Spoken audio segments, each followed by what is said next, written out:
umwaka mushya muhire hamwe n'abanyu. Ndagira ngo nanifuriza umwaka mushya muhire abaduteze amatwi bose n'abanyarwanda bose ndetse n'abaturage bo mu karere k'iwacu n'abandi bose bashobora kumva iyi radiyo cyangwa se bashobora kuzakurikira bino biganiro. Murakoze. Murakoze nk'uko ubwo nk'uko wari ubinsabye Yozefu rwose nagira ngo ahubwo mbanze nshimire radiyo Ishakwe kuba iduhaye aka kanya ko kwifuriza abakunzi ba radiyo abayoboke b'umuryango wacu Ishakwe Rwanda Freedom Movement, abanyarwanda muri rusange ndetse n'abanyamahanga bakurikirana iby'u Rwanda bakurikirana ibi ngibi tubishobozwa n'iyi radiyo Ishakwe. Nawe ku bwawe ku giti cyawe Yozefu ngushimire kuba iki gihe cyose uyu mwaka wose amanywa ijoro mu bushobozi bwose tuba dufite kandi butari na bwinshi ko iyo radiyo yakomeje kugira ibiganiro bitwungurira ibitekerezo kandi abanyarwanda bakunda bakomeje no gukurikirana. Ngushimire rero nawe ku giti cyawe kuko ubidushoboza muri izi porogaramu.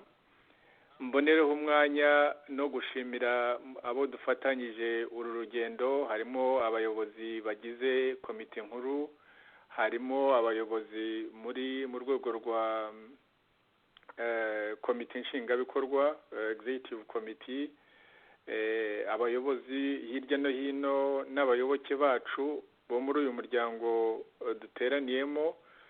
Nagira ngo bose mbifurize umwaka mushya muhire wa 2018 kandi mboneho n'umwanya wo kubashimira kuko uyu muryango wacu Ishakwe ntabwo umaze igihe kirekire ndetse abenshi natwe ubwacu turimo, iyo dukurikije tukareba bimwe mu byo tumaze kugeraho, hari igihe umuntu yibwira ngo tumaze igihe kirekire cyane, ariko tumaze ngira ngo ejo Yozefu nibwo tuzaba twujuje amezi 6 tuzaba twuje amezi 6. Ibyo rero nta bandi turabikesha abayobozi b'uyu muryango Ishakwe umaze nyine icyo gihe gitoya ugerageza kugeza ku banyarwanda ibyo twabasezeranije, kandi ni igihe gitoya ariko icyerekezo ndamya ko ari icyerekezo gifitiye akamaro abanyarwanda bose, gifitiye akamaro u Rwanda ndetse gifitiye n'akamaro n'abaturanyi bacu, ibihugu byacu, ibihugu bihanye imbibo n'u Rwanda nabyo, dore ko ibibi byo mu Rwanda n'ibyiza byo mu Rwanda buri gihe bisandarira muri ako karere. Ubwo nagira ngo rero mushimire nyine abo bavandimwe bose dufatanyije uru rugendo.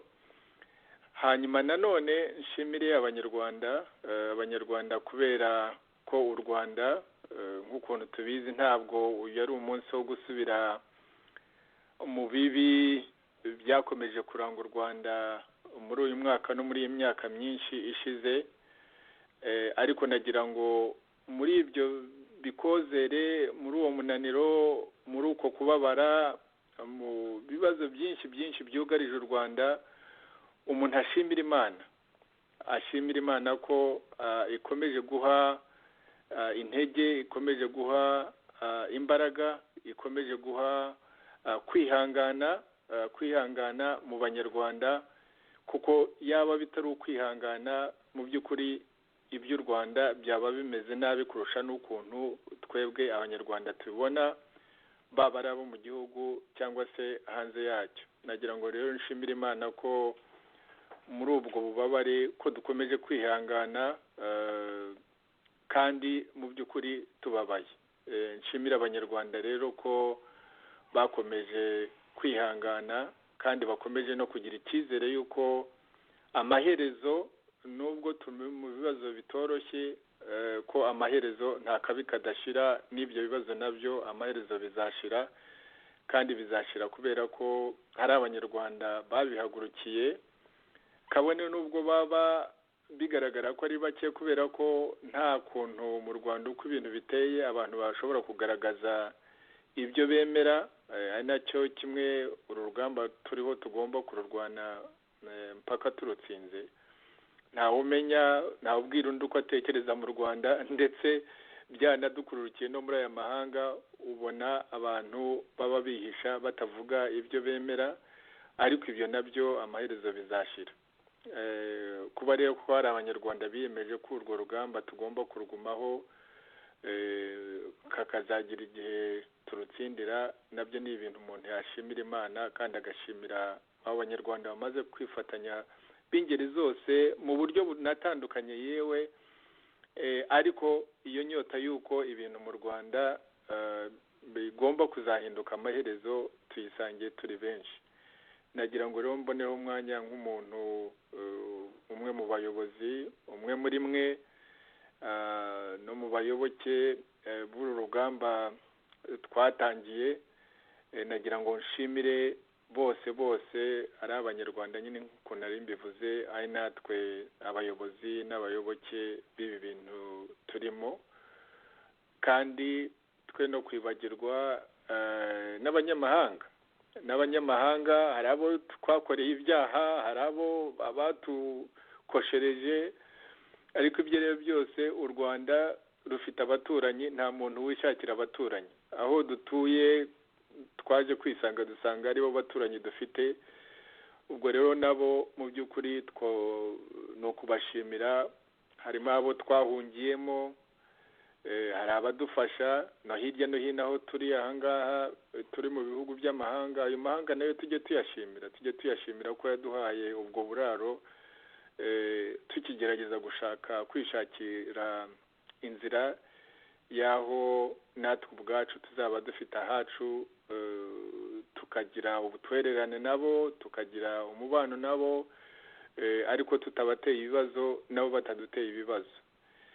Nibyo jyewe nagira ngo nishimire kuri uyu munsi, kandi nshimire nyine na mwese abagize uruhare muri uyu mwaka kubaka ibyo turimo twubaka, kandi nifuriza mwe n'imiryango yanyu mwese amahoro y'Imana mu mwaka w'2018.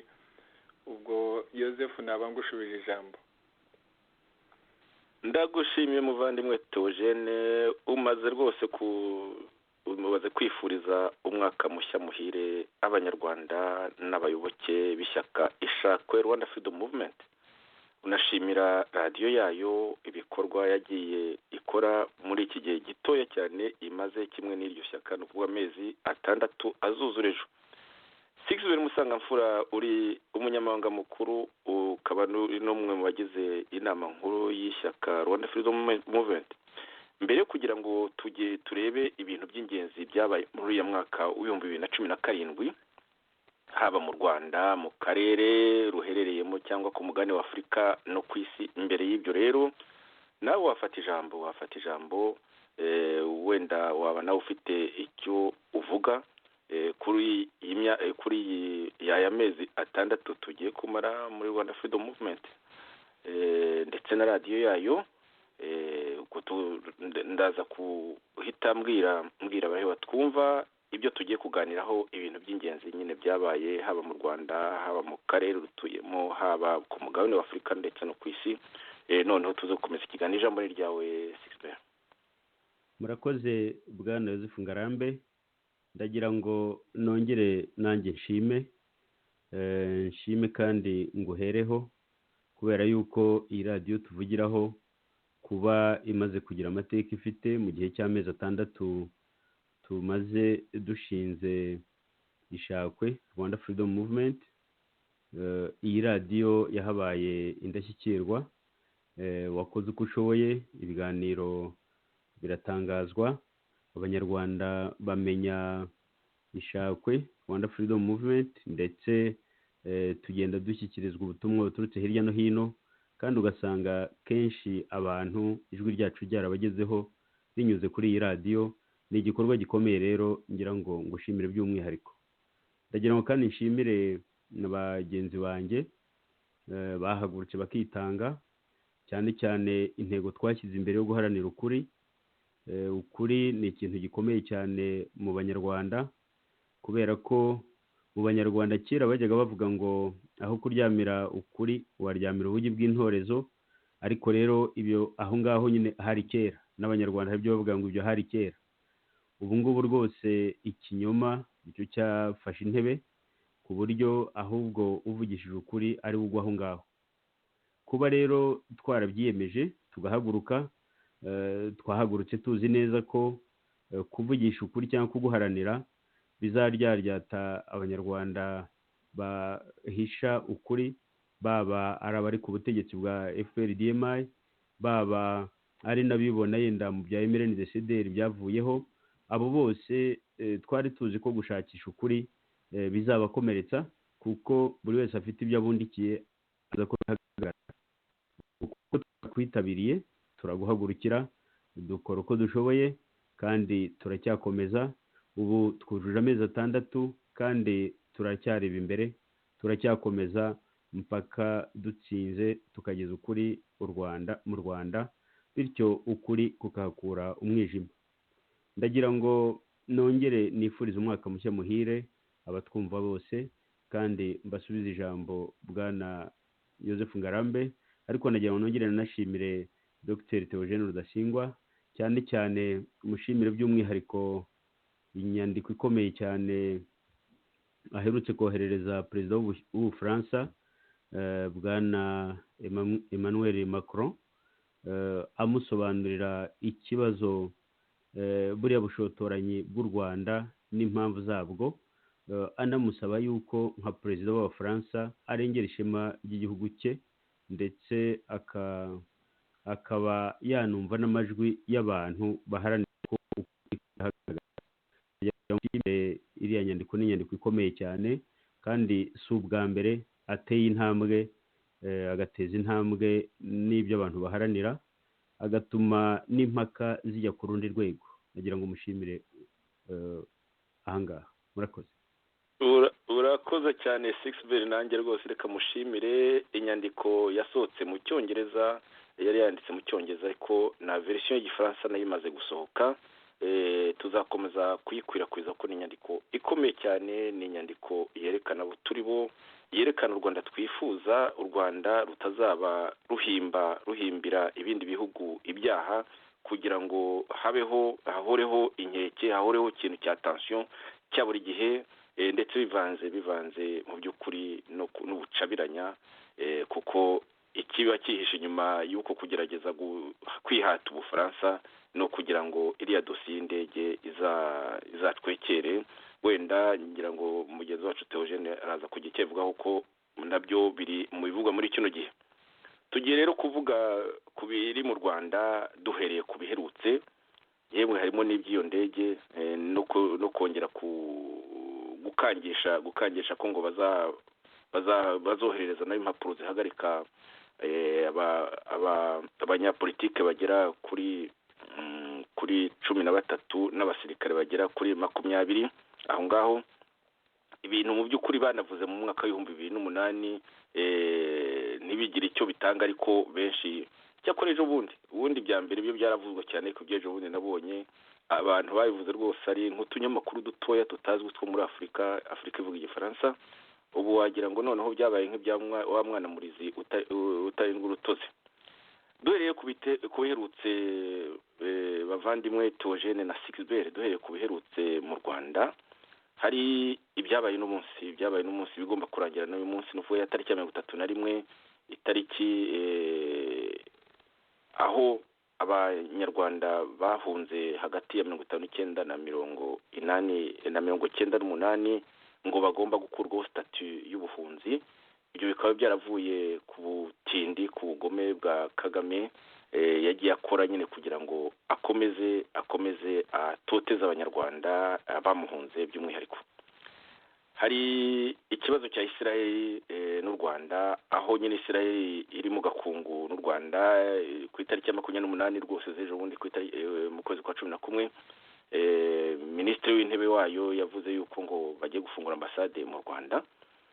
Ari nako mbere yaho gatoya, ibyumweru 2 mbere yaho gatoya, bari bakoze ibintu byo gucuruza abimukira b'abanyafurika babacuruza na Kagame, bakamuha amafaranga ubundi agafata akazi ko kubagirira nabi, kuko niko bimeze, si bwo bwa mbere binabaye, kugira ngo nyine Israel ibikize nk'umwanda. Twaranabyamaganye.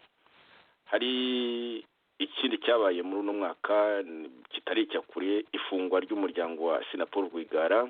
Ibyo byatangiye nyuma, birumvikana yoho agerageje kwiyamamariza umukobwa Diane Rwigara, noneho nyuma yabyo bamwangira kwiyamamaza. Mu kwezi kwa cyenda batangira kutoteza umuryango, no baranawufunga.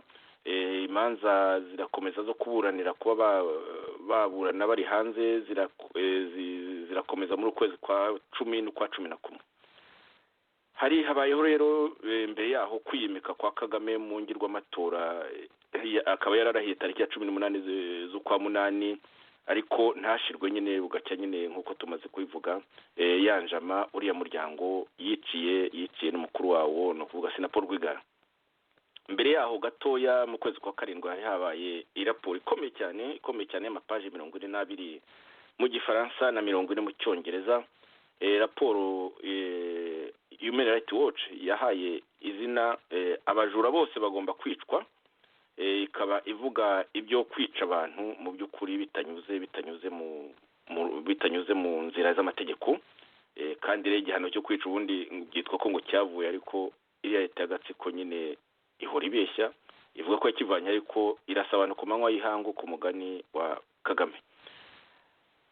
Mu bindi bintu byabaye muri uno mwaka, mu ntangiriro zawo habayeho ishyingurwa ry'umwami Kigeli wa 5 Ndahindurwa, ibyo bita gutabarizwa, bikaba byarabaye tariki ya 15 z'ukwa 2017. Ibyo leta y'agatsiko yafashe nkaho nta cyabaye, mu gasuzuguro kenshi cyane kadakwiye na gato. Nyuma kandi yo kurwana inkundu ritanga amafaranga atagira ingano ngo ibyo bintu bibere mu Rwanda, dore ko igice kimwe cy'abibwami bavuga ngo agume mu mahanga n'ubundi niho aguye. Ibyo rero nibutse yuko ukwitaba Imana kwa Kigeli wa 5 Ndahindurwa kwabaye mu kwezi kwa 10 ku itariki ya 16 z'ukwa 2016, bisobanura yuko yashyinguwe, yatabarirwe hashize amezi atatu yose. Izo manza ziri hari, ariko yamara kugera mu Rwanda nyine agafatwa uko byabaye ku buryo bugayitse. Mu karere turaza kureba ibyo muri Uganda, uriya mwuka mubi, by'u Burundi, kiriya cyemezo cy'urukiko mpuzamahanga mpanabyaha n'uko Burundi bwabyifashemo, ndetse na Uganda na Tanzania. Turaza kuvuga gato ku itorwa rya Uhuru Kenyatta muri Kenya. Muri Zimbabwe naho turaza kwibutsa gato y'ukuntu bahinduye ibintu ku buryo bw'intangarugero, mu by'ukuri ntibahutaze cyane, ntibice, ntibanahutaze n'uwo bavanyeho. Muri Europe, mu Burayi na Leta Zunze Ubumwe za Amerika, turaza kuvuga ku itorwa rya Emmanuel Macron. Ni ikintu nacyo abantu benshi bavuga ko ari ikintu gikomeye cyane mu mibanire y'isi, kuko ni umuperezida ubona kugeza amagingo anga afite ibikorwa bikomeye, afite anubashwe n'amahanga. Mu Budage naho habayeho itorwa rya Angela Merkel. Ni igihugu gikomeye cyane, nicyo cya mbere hano mu Burayi mu byerekeye by'ubukungu. Ariko rero uwo mu minisitiri w'intebe wari usanzwe akomeye cyane utagira ingorane, ubu ngubu afite ingorane zo gushyiraho leta, ariko ngo biriho birajya mu buryo. Turaza kureba muri Leta Zunze Ubumwe za Amerika uko ubuperezida bwa Trump bwagenze, kuko bwatangiye, niba nibuka neza, mu kwezi kwa 11. Araza kutubwira neza Theogene. Tuze kureba wenda n'ibindi byagiye biba ibitero by'abateroriste, ndetse biriho binavugwa no muri kariya karere k'iwacu. Muvandimwe Theogene rero, nyuma yo kuvuga ibingibi, sinzi ko turi bibashe byose muri ino saha, nagira ngo ufate ijambo uhere kuri ibyo by'u Rwanda, izo za evenema zose, ni ukuvuga ibyo bintu byose byabaye mu Rwanda, ugira icyo ubivugaho. Noneho na mugenzi wacu Sixbert akungana, ijambo ni ryawe.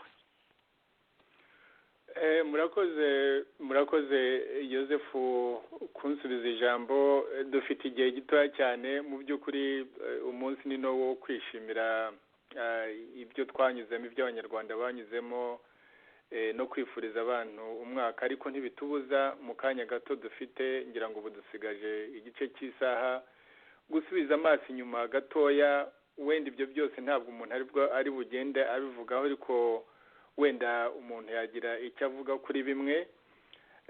Icyo nagira ngo wenda ibintu bitatu nagira ngo mvugeho ni icyo kimwe wari utangiriyeho, mbese bijyanye n'ibi bibazo ubutegetsi bwa FPR-DMI bwa Kagame bukomeje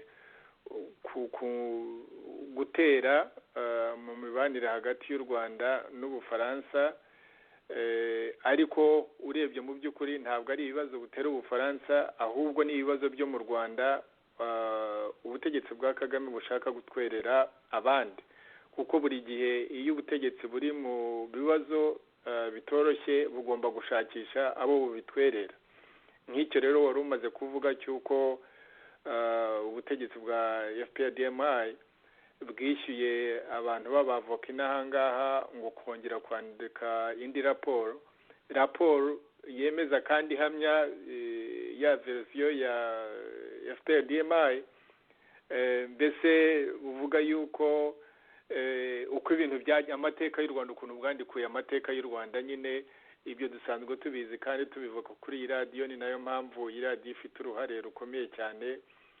Ibyo rero muri iyo nyandiko mwavuze, iyo nandikiye perezida w'Ubufaransa, namubwira ko impamvu buri gihe buriya butegetsi buzajya bugomba gushotora Ubufaransa, ejo bizaba bushotora u Rwanda, ubundi bugashotora Uburundi, ubundi bugashotora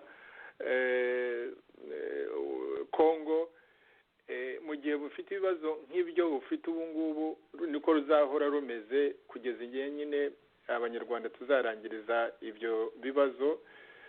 Impamvu rero enye navuze impamvu ugomba guhora bukora ibintu nk'ibyo ngibyo, iya mbere nyine ni ikibazo cy'indege, kuko Kagame arabizi ko ari we ubazwa kandi uzabazwa ibibazo by'iyo ndege, kuko niwe watanze amabwiriza yo kwihanura. Mu gihe Ubufaransa buhora buvuga ko bukora iperereza, nta gihe Ubufaransa buziyunga na Kagame, kuko iyo babibyukije Kagame avuga ati ni jyewe bavuga, barashaka kunkuraho.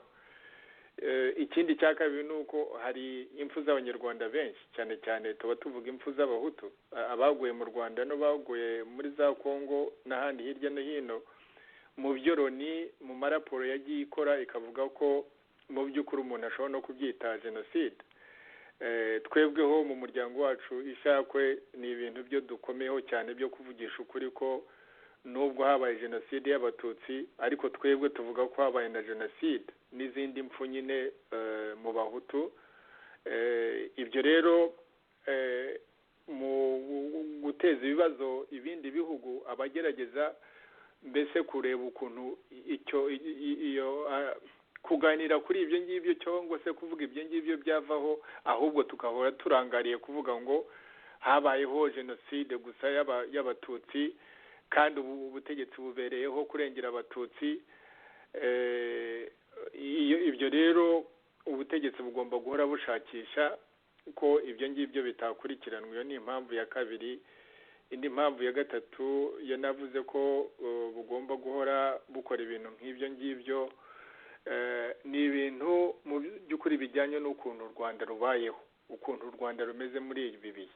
Ibyo ni ibyo duhora ku iradiyo Ishakwe, sinabisubiramo. Uko u Rwanda tumerewe, uko abanyarwanda tumeze, uko Abahutu bameze mu Rwanda, uko Abatutsi bameze mu Rwanda, izi mpfu ziduhoramo, duhigwa, twicwa, gufungwa, ubuhunzi, umwiryane ukiri mu banyarwanda kandi ubona ubibwa n'ubutegetsi buriho. Ibyo no kuba abantu badahumeka mu Rwanda, ntibabe bavuga bati tujye mu matora tuzahatane, Kagame akajya muri ayo matora ari wenyine akabona 100%, kuba ntawe ushobora kugira icyo avuga muri media zose zikaba ziri muri control ya leta na FPR-DMI, nta societe civile ibaho, ibintu byose bitegekwa na FPR-DMI na Kagame.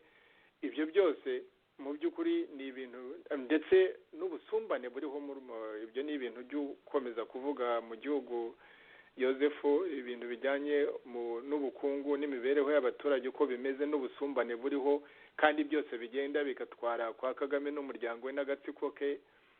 uko niko igihugu kimeze. Icya gatatu, impamvu ibyo rero nabyo agomba guhora ashakisha uburyo iyo nkuru itagaragara, ahubwo haboneka inkuru yo kuvuga ngo we mbese niwe mukiza mu gihugu, ahubwo dore abatera ibibazo ni abangaba, ni abanyamahanga, ni abafaransa, ni abagande, ni abarundi, ni abanyekongo, ubwo ejo ntazabura abandi acura nk'ukuntu cyagiye muri bya bihe mwibuka, hari Zimbabwe, hari Namibia, hari Angola, hari igihe ari South Africa ariwe mwanzi. Ibyo ngibyo ni ibintu bihoraho. Ikindi rero ni uko u Rwanda mu by'ukuri ari rwo rucura imigambi yo kudestabiliza akarere. Izo mpamvu ko ari ni ngombwa ko abanyarwanda tuzimetiriza tukazimenya neza. Ntabwo kandi ari ikibazo kiri hagati y'u Rwanda n'Ubufaransa, ahubwo ni ikibazo kiri mu Rwanda giterwa na FPRDMI na Kagame uyibereye ku isonga, kandi ibyo bibazo akabiteza ahubwo akarere, akabiteza n'andi mahanga. Ibyo rero ukuntu tugenda tureba imbere ubwo mu bihe bya vuba, umwaka utangira no muri uyu mwaka dutangiye, twizere ko tuzarushaho kongera gutera intambwe kugira ngo turusheho gusobanurira abanyarwanda babyumve neza, tunabisobanurire abagenzi bacu, abaturanyi bo mu karere nabo babyumve neza kuko turi ku rugamba rumwe, ndetse n'abanyamahanga babyumve ko Kagame ntabwo abangamiye gusa abanyarwanda, abangamiye abaturanyi mu karere kacu k'ibiyaga bigari, abangamiye abanyafurika muri rusange, ariko abangamiye n'umutekano ku isi kubera ibyo bibazo agenda atera kandi udashobora gufungira mu gihugu. Ibyo rero ni ibintu mu by'ukuri iyo dusubije amaso inyuma umuntu yaheraho. Icyo ni kimwe, ariko ikindi kijyanye nabyo wari umaze no kubivuga Yosefu, ni nyine ni ibyabaye ibyo by'uko kwimika kuba umwami w'ikirenga uzahoraho, ibyo byo gutoteza imiryango y'abatutsi, bisa nkaho aha gasopo abatutsi, kuko ubundi Kagame yitwa ko yagiyeho kurengera abatutsi, niwe mukiza w'abatutsi, ariko ibi ukuntu atoteza noneho iyo miryango y'abatutsi, abo yica. Uyu munsi mwibuke ko 31 ubundi mu by'ukuri nibwo twibuka, mu bo twibuka benshi bamaze guhitanwa na buriya butegetsi bwa FPRDMI, twibukamo na Patrick Karegeya, mugenzi wacu wahitanwe n'ubwo butegetsi, n'abandi benshi. Ariko ibyo byose byerekana nyine uko ubutegetsi bumeze, ko nabo bwitwaga ko bwagireho kurengera, ubu ngubu nabo biyongereye kubo bwari busanzwe butoteza. Ndavuga nyine abahutu, ubutegetsi bwasize icyo cyaha ngo cy'ubwicanyi cya jenoside. Ibyo ngibyo rero ni ibintu nabyo tugomba kumenya uko ubwo butegetsi buteye n'uburyo tugomba kurushaho gufatanya nk'abanyarwanda kugira ngo tuzashakishe umuti w'icyo kibazo. Ikindi wari uvuze nyine n'icyo itanga ry'umwami n'uburyo uko byagenze, ni ibintu nyine bikojeje isoni cyane. Ntabwo ubundi ntabwo akavuze ngo Kagame w'umututsi n'aba bantu bo muri FPR ngo bo batutsi, ntabwo wagatekereje ngo nibo mu by'ukuri bagakoze ibintu by'urukozasoni cyane, uko iby'umwami Kigeli hino uko byamugendekeye n'amaherezo ye, ukuntu yaguye mu mahanga. Ntabwo mu by'ukuri iyo wakoreshaga iyo logique y'ubuhutu n'ubututsi, ntabwo wagatekereje ngo Kigeli hindurwa niwe wakabujijwe gutahuka ngo arinde apfire mu mahanga, akoze isoni u Rwanda, akoze isoni abanyarwanda twese, kubera ko nanjye ubwanjye nibariyemo numva ikintu cy'umwana, kandi nahoraga mbivuga ataranatanga, yuko mu by'ukuri ikintu cy'umwami gusazira mu mahanga ari ikintu tuzahorana mbese sinzi uko nk'ikizinga, ni ikizinga kuri twebwe twese, kuba umwami yaraguye mu mahanga nyuma y'imyaka 50 n'umusago. Ni ibyo ngibyo nagira ngo mbe mvuze mu byo twibuka, ibyo mu karere no muri Afurika n'ahandi hirya no hino, buriya tuzagenda tugira umwanya wo kugira igihe tubivuga. Imana niduha amahoro muri 2018. Joseph, ngusubije ijambo. Ndagushimiye cyane rwose. urabivuze nibyo wenda Sixbert yifuza kugira icyo yongeraho yafata ijambo. Murakoze. Ndumva mu by'ukuri ibintu bikomeye cyane byabaye muri uyu mwaka turiho dusoza uyu munsi, bikomeye Dr Theogene Rudasingwa amaze kubivuga. Kwiyimika kwa Kagame kugira ngo azategeke muri 2034, navuga ko ari cyo kintu gikomeye cyane, nubwo we yiyimitse nyine abona ari ikintu kimuhaye amahirwe yo ngo azayobora ageze muri 2034, ariko mbona ari na kimwe mu bimenyetso by'amarembera y'ingoma ye, kubera yuko ikintu nka kiriya ntabwo ari ikintu kizasiga ubusa ngo azayobore ageze kiriya gihe cyose. Ndetse unarebye n'igihe yafatiye ubutegetsi, ndavuga igihe FPR Inkotanyi yafatiraga ubutegetsi muri 1994, nubwo yari visi perezida, buri wese arabizi ko ari we wayoboraga u Rwanda, ko ari we muntu wari ukomeye hariya, ni nawe bitaga mu gifaransa ngo l'homme fort. Birumvikana ko kuva icyo gihe kugeza ubu, noneho hongereho iyo myaka 20 nayo ariho ashaka kugeraho, yaba arushije n'abami bategetse u Rwanda kuramba ku butegetsi, ku buryo rero ziriya nzozi ntabwo azazikabya, kubera ko cyane cyane binagaragara ko yananiwe no kuba umwami utanga amahoro. Igihe amaze ku butegetsi yari akwiye kuba ubu ngubu avuga amahoro, n'amahoro abanyarwanda bayabona koko, kubera ko yafashe ubutegetsi avuye mu ntambara.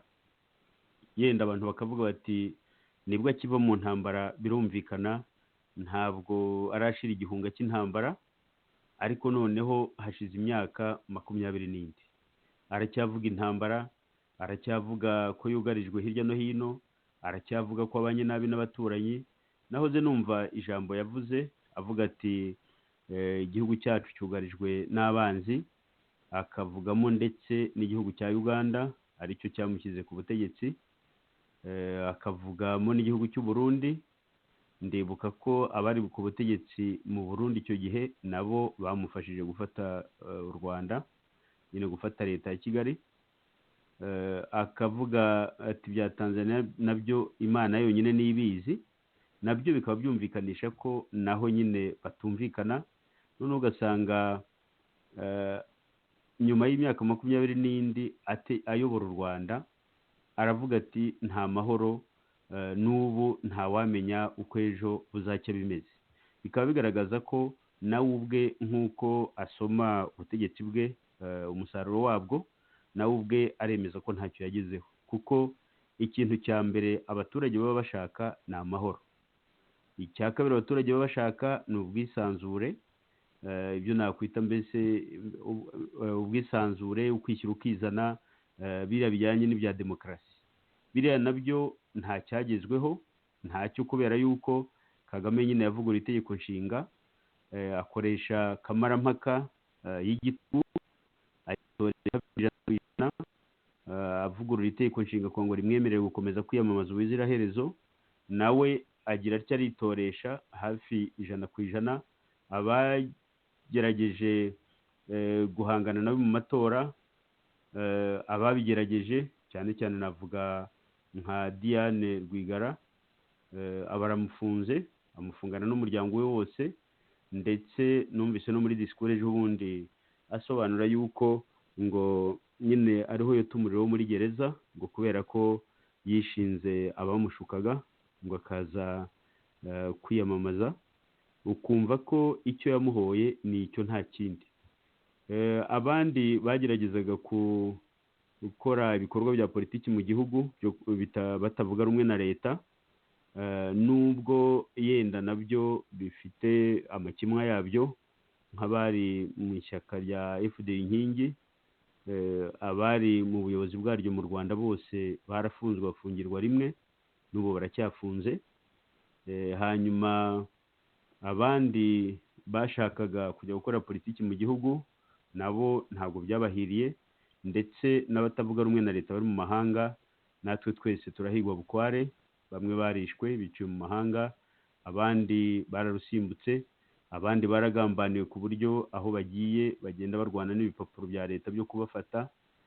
Ugasanga rero ikibazo gikomeye cyane, kuko leta yacu, leta y'u Rwanda, bigaragara ko umusaruro wayo ntawo, haba ari ku mahoro mu gihugu, amahoro ntayo, haba ari ku rwego rw'ubwisanzure bw'abaturage, ibyo nta bihari.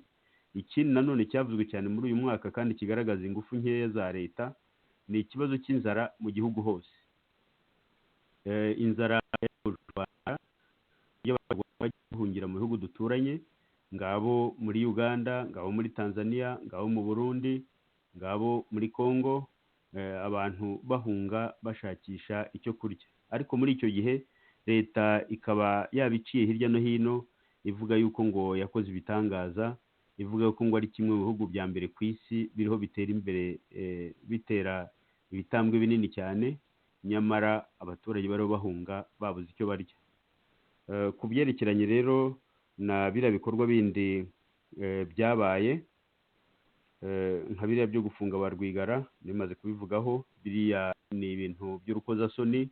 Gufunga Diane Rwigara, agafunganwa na nyina, agafunganwa na murumuna we, mu bikorwa bigaragaza ko ari ukubahonyora kubera ko yashatse kwiyamamaza, biriya ni urukozasoni, cyane cyane ku bantu b'abacikacumu bavuga bati ubutegetsi bwa FPR Inkotanyi nibwo bwatumye turokoka, noneho bukaba bunageze n'aho bubacunda y'ikoba, ari bwo buriho bubatoteza ubu ngubu.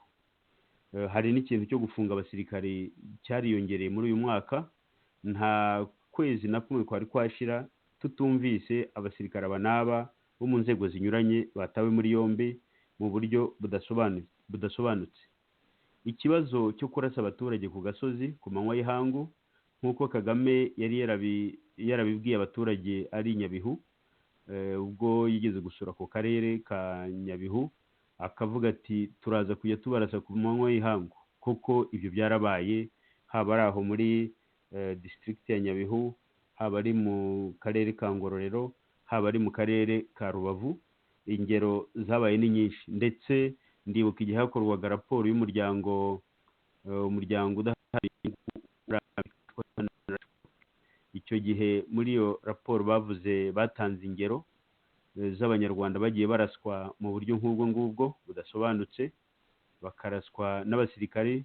Yenda se ugasanga nk'umuntu ngo yibye igitoki, baramurashe. Umuntu yibye itungo, baramurashe, kandi ku manywa y'ihangu. Ndibuka ko icyo gihe leta y'u Rwanda yafatiwe mu cyuho ishakisha abandi bantu, bakiyita ba bandi bishwe, noneho bakiyitaho bavuga bati barabeshya, ntaho nagiye, nta wandashe, n'ibyo bavuga nta n'ibyo nabonye. Nyamara byaje kugaragara nyine ko ari bwa bujura, ko ari ya leta ishingiye ku kinyoma. Ikindi umuntu yavuga ni biriya byo gukomeza gutoteza ibihugu duturanye no kubishotora. Hari ugushotora Uganda, hari ugushotora Burundi, ndetse na Congo na Tanzania. Biriya nabyo ni ibikorwa bikomeye cyane kandi bigaragaza ko byariyongereye muri uyu mwaka, ku buryo umwaka wa 2018 umunyarwanda wese ushyira mu gaciro, yaba ari uri mu gihugu ari n'uri hanze, baravuga bati intambara izaba muri iki gihugu noneho izakora ishyano. Umuntu wese arabona intambara tuyikozaho imitwe y'intoki, kubera ko leta nta bundi butegetsi ifite butari ubwo gushotora abaturage. Ibindi wari wavuze, numvise Dr. Theogene abivuzeho bihagije, ku buryo nta kwirirwa mbigarukaho. Murakoze. urakoze cyane 6B. nagira ngo ubwo Dr. Theogene mubaze, yabaye umudiplomate bakiri mu ishyamburo ye, niko umuntu yabivuga, ariko na nyuma yaho aza kuba ambasaderi mu muryango w'abibumbye ndetse na Washington. Ejo bundi mu itora ry'ugomba gutegeka inama, utegekana ko abadepite utegeka abadepite bo mu muryango wa Afurika y'Iburasirazuba hatowe Ngoga. Abarundi n'abanyatanzania barabyanze n'ejo bundi ndetse Perezida Nkurunziza kuri radio imwe muri za radio zikomeye nduva ari BBC ni batari ijwi rya Amerika ni BBC ntekereza arutse kuvuga ati ntabwo tuzigera tumwemera ati ikindi cyo ntabwo tuzigera dukomera amashyi igihugu cy'u Rwanda kidutera ibibazo kidadushakiraho amahoro.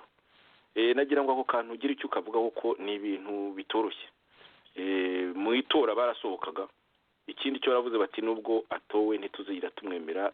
Nabyiyumviye ubwanjye rwose mu ijwi rya perezida. Ijambo ni ryawe muvandimwe Theogene. Nibyo koko kandi birumvikana icyo Uburundi buvuga ndetse urumva ko n'abatanzania mu gikorwa cya solidarity cyo kwifatanya n'Uburundi kandi kubera ko bazi imikorere ya FPR-DMI na biriya byo mu by'ukuri ubona ngo ni itorwa rya Ngoga kandi Ngoga nyine ni bene wa mu ntore za babandi bita ngo ni intore za FPR-DMI mu by'ukuri akorera DMI. Ngoga kuva akiri na atarabana ni umu-DMI rwose.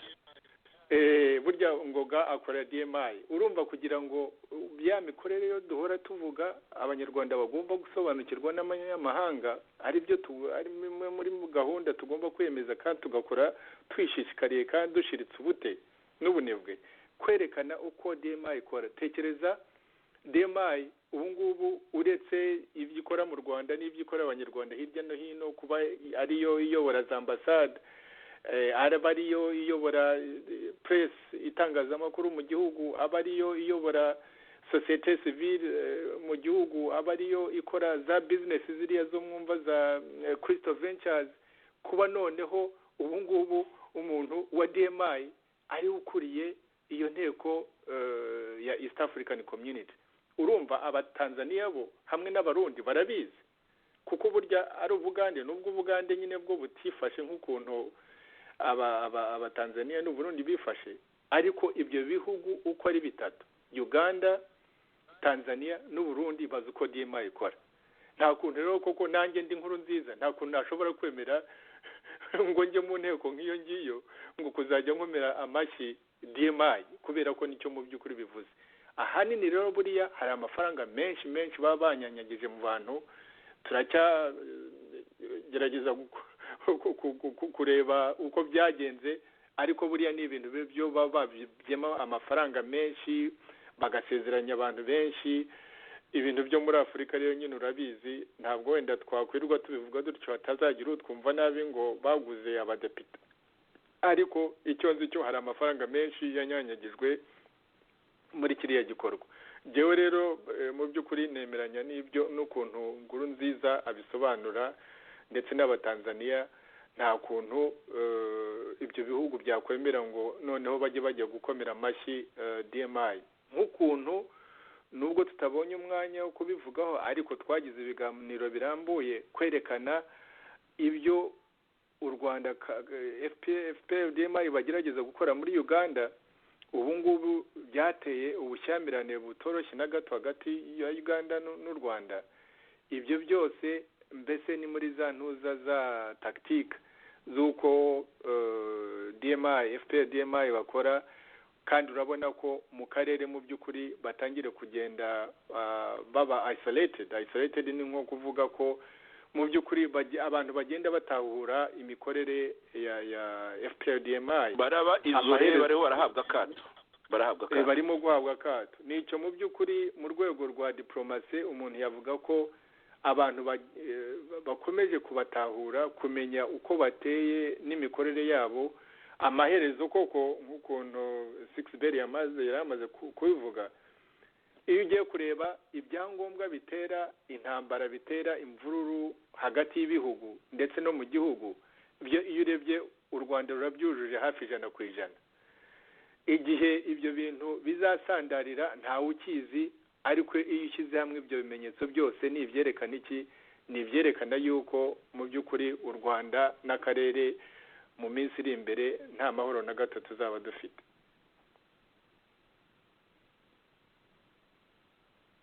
Nagira ngo tujye mu musozo rwose ukomeze gato 6 araza nayo kubona ijambo ukomeze uvuga uti muri 2018 ibintu turabibona gute haba muri ako karere wabivuze ariko burya amagambo akomeye kuyasubira muri byiza umwaka wa 2018 turawubona gute ku Rwanda rwacu ku karere kacu ndetse natwe ku mikorere yacu nko nk'umushyaka ishakwe kuko icyo tugamije ntabwo ari uguhora tuvuga ibyo Kagame yakora ni ugukora ku buryo ahubwo ava ku butegetsi vuba cyane ijambo ryawe.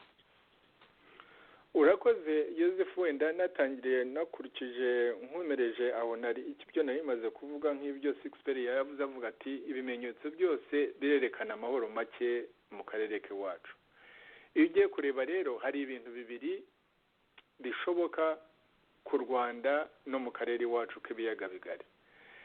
Icya mbere cyo tugomba gushyiramo imbaraga nyinshi ni ikintu kijyanye na diplomasi, kuko burya diplomasi wavuga uti inshingano za diplomasi ni izihe muri rusange uretse byinshi bishobora kuvugwa, ariko diplomasi igaragarira cyane mu bihe nk'ibi ngibi bikomeye haba hari amahoro make, ureba ubushyamirane mu gihugu ndetse no hanze yacyo nk'ukuntu bimeze iwacu.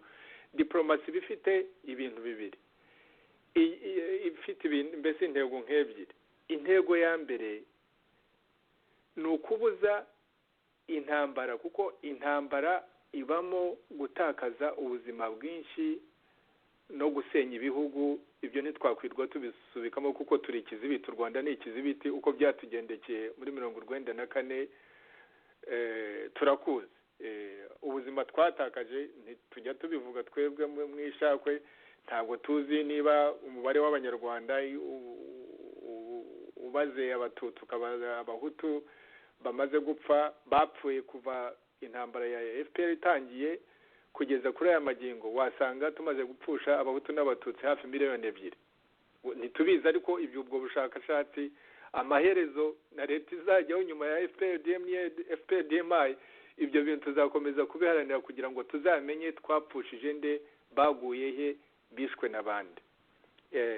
Iyo rero tuvuga ngo diplomasi ifite inshingano ya mbere yo kubuza intambara ko yabaho, ariko kubuza intambara kugira ngo ibyo twifuriza abanyarwanda n'ibyo twifuriza akarere biboneke hadatakaye byinshi, hadatakaye ubuzima bwinshi, hadatakaye kwangiza ibikorwa remezo by'ubukungu, hadatakaje imibereho y'abaturage, tudatakaje abaturage.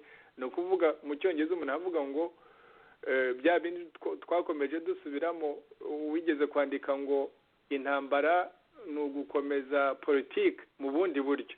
War is a continuation of peace by other means, niko mu cyongereza bakivuga. Impamvu nuko diplomasi mu bihe nk'ibi ngibi ishakisha cyane ngo ese twabuza duta intambara ariko bitabujije ko habaho impinduramatwara mu Rwanda hakaboneka n'amahoro mu karere. Iyo niyo ntuza inshingano ya mbere ya diplomasi. Inshingano ya kabiri ya diplomasi ni ukuvuga ngo haramutse habaye intambara,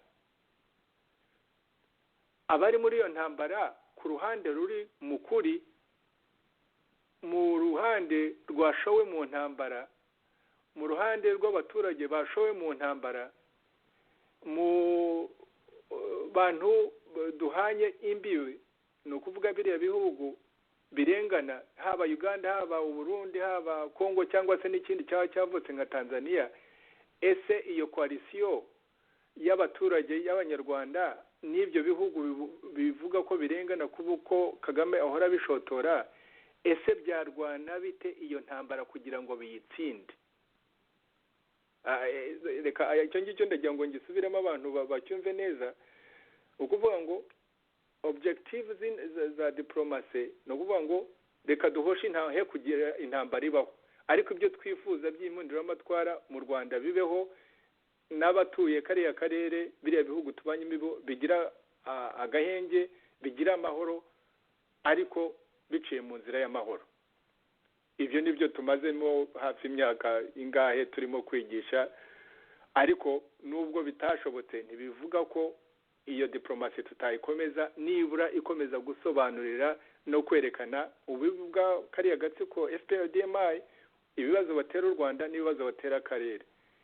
Indi rero objective ikaba iyo ngiyo nayivuze ngo haramutse habaye intambara kubera ko ibindi byose byananiranye, ese abanyarwanda bifatanyije n'ibihugu by'akarere barwana bate iyo ntambara kugira ngo bayitsinde vuba kandi bayitsinde hatabaye kongera kumeneka amaraso miliyoni 2 z'abanyarwanda nk'uko byagenze muri 1994. urumva ko byombi ni amahurizo akomeye cyane, ariko ayo niyo mahurizo aturi imbere.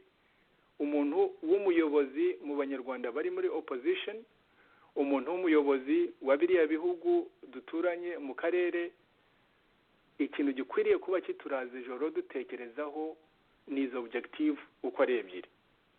Ese dushobora gutsinda intambara ariko ibyo twifuriza abanyarwanda bikaba, ibyo twifuriza akarere bikaba, cyangwa se amaherezo araganisha mu ntambara, ariko se niba iyo ntambara ibaye abanyarwanda bafatanya bate n'abantu batuye akarere kugira ngo irwanywe, itsindwe, nako abarwanya iyo ntambara bayitsinde, ariko bayitsinde hatabaye ikiguzi nka cya kindi cyo twabonye muri 1994.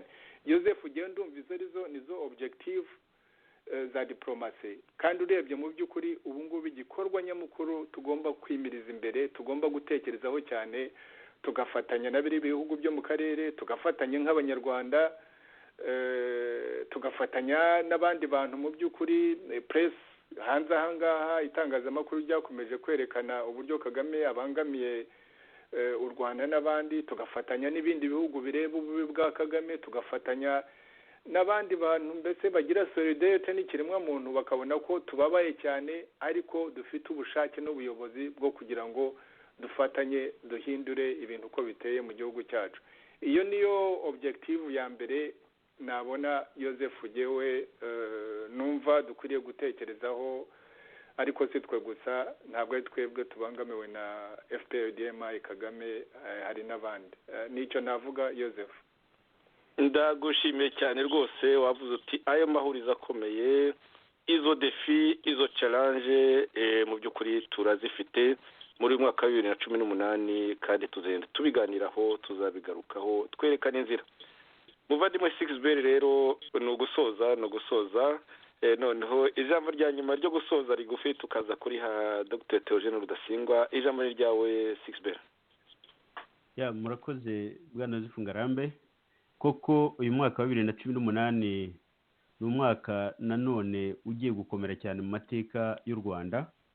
Ndahamya ko ingoma ya Kagame amarembera yayo azarushaho kugaragara ku buryo rwose nta n'impaka zizaba zisigaye. Umubano w'u Rwanda n'abaturanyi uzarushaho kuba mubi, kubera ko uko bimeze ubu ngubu biragaragara ko inzira umubano w'u Rwanda n'ibihugu duturanye uko umubano umeze, biragaragara ko inzira ari cyane ko kugenda nabi. Ikindi nanone hari na ruya rubanza rw'abarashe indege yari itwaye Habyarimana Ntaryamira. Kagame yahiye ubwoba, atanguranwa imbere nyine nk'uko Dr. Theogene Rudasingwa bivuze, akoresha ziriya nyandiko, nako akoresha ya raporo Muse yo kugira ngo atanguranwa imbere, yerekane ko Ubufaransa ari bwo nyirabayazana, ko bwagize uruhare muri jenoside, ari uburyo mu by'ukuri bwo guhunga ikibazo no kurangaza isi n'abanyarwanda. Byaragaragaye rero ko iyo raporo nubwo yakurikiwe n'inyandiko zo guta muri yombi cyangwa gushakisha bamwe mu bategetsi b'Ubufaransa ngo bazafungwe, bazafatwe, bashyikirizwe Kagame bafungwe, ikigaragara ni uko iriya raporo yafashe ubusa. Ariko rero noneho iperereza ryakozwe n'Abafaransa rikaba rimaze imyaka myinshi cyane, rigeze ku ndunduro, umutima wa Kagame uradihaguzwa.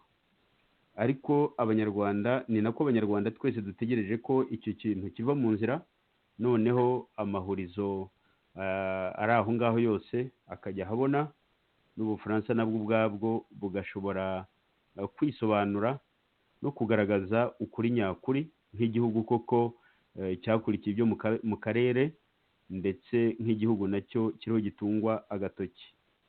Ikindi kigaragara ni uko nk'uko Dr Theogene abivugaga avuga ati mu mahurizo hari icyo kibazo cy'uko mbese haramutse habaye intambara, ukuntu intambara nyine yabaho kandi igihugu nticyongere gutembamo imivu y'amaraso nk'iyahatemwe muri za 1994, kuko ririya ni ihurizo rikomeye cyane kandi intambara irahanuka ukuntu bimeze, kugira ngo koko hazabeho inkundura yo kuvana ku butegetsi umunyagitugu Kagame. Iyo nkundura yo guhitana abanyarwanda babarika ntabwo byoroshye, ni ihurizo rikomeye cyane.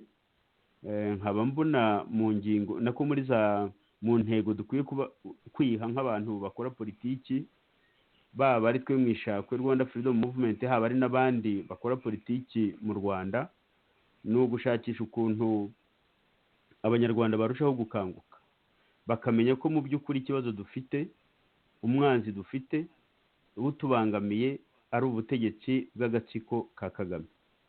Abantu bagasobanukirwa n'icyo kibazo, maze abantu bakarushaho gutekereza ko guharanira amahoro ya buri wese ari uko nguko nyine guha akato ako gatsiko ka Paul Kagame, bityo abanyarwanda bagaharanira ukwibohora bashyize hamwe, abahutu bose bagaharanira igihugu cya buri wese azibonamo, buri wese azabonamo amakiriro, igihugu mbese buri wese azishimira ko akomokamo, ndetse n'abamukomokaho akabona ko azaba abasigiye amahoro muri icyo gihugu.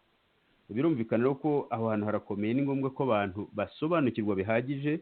Noneho ibintu usanga abanyarwanda, ibintu bicamo ibice abanyarwanda, cyangwa se n'ubwironda abanyarwanda bagenda bagira bashingiye ku moko cyangwa ku turere, icyo kintu abantu bakakirenga bakageraho bashyira hamwe bashingiye ku nyungu za politiki babona zagirira umunyarwanda uwo ari we wese akamaro, aho kugira ngo bagende bishyira hamwe bashingiye ku moko yabo cyangwa ku turere bakomokamo.